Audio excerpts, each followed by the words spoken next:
Hi hello ನಮಸ್ತೆ. ಮಂಜು master YouTube ಚಾನಲ್ಗೆ ಸ್ವಾಗತ ಸುಸ್ವಾಗತ. ಸ್ನೇಹಿತರೆ, ಇವತ್ತು ನೇಪಿಯರ್ ವಿಧಾನದ ಮೂಲಕ ಯಾವ ರೀತಿಯಾಗಿ ಗುಣಾಕಾರವನ್ನು ಮಾಡಬಹುದು ಸುಲಭವಾಗಿ ಅನ್ನೋದನ್ನು ಹೇಳ್ಕೊಡ್ತೀನಿ. ಈಗ ನೋಡಿರಿ, ನಾನು ಎರಡು ಕಡೆ ಎರಡು ಅಂಕಿ ಸಂಖ್ಯೆ ತೊಗೊಂಡಿದ್ದೀನಿ. 3 ಬಾಕ್ಸ್ ಹಾಕಿದ್ದೀನಿ, 3 ನೀವೇನರ 3 ಇರುವಂತಹ ಸಂಖ್ಯೆಗಳನ್ನು ಗುಣಾಕಾರ ಮಾಡೋದಾದರೆ 4 ಬಾಕ್ಸ್ ಹಾಕಬೇಕು. ಈ ಒಂದು ಬಾಕ್ಸ್ ಇಲ್ಲಿ ಸ್ವಲ್ಪ ಲೆಸ್ ಆಗುತ್ತೆ, ಹಾಗಾಗಿ ಒಂದು ಬಾಕ್ಸನ್ನು ಎಕ್ಸ್ಟ್ರಾ ಹಾಕಬೇಕು ಮೇಲೆ ಕೆಳಗೆ. ಸೊ ಹಾಗಾದರೆ ಈಗ ಮಾಡೋಣ. ಈ ಫಸ್ಟ್ 2ರಿಂದ ಗುಣಿಸ್ಬಿಡೋಣ. 2 3 6 ಸಿಂಗಲ್ ಡಿಜಿಟ್ ಬಂದಾಗ 0 6 ಅಂತ ಹಾಕೋಬೇಕು. ನೆಕ್ಸ್ಟು 5 3 15.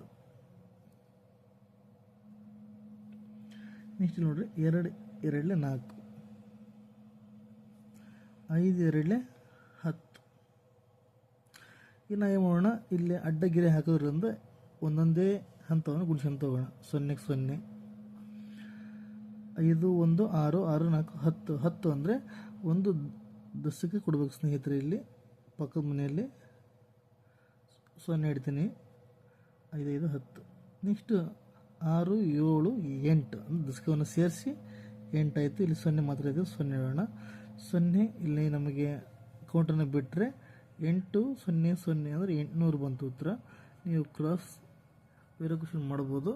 ಸೊ ಈ ರೀತಿಯಾಗಿ ಇನ್ನೂ ಹೆಚ್ಚಿನ ವಿಡಿಯೋಗಳಿಗಾಗಿ ಮಂಜು ಮಾಸ್ಟರ್ ಯೂಟ್ಯೂಬ್ ಚಾನಲ್ಗೆ ಸಬ್ಸ್ಕ್ರೈಬ್ ಮಾಡೋದನ್ನು ಮರಿಬೇಡಿ.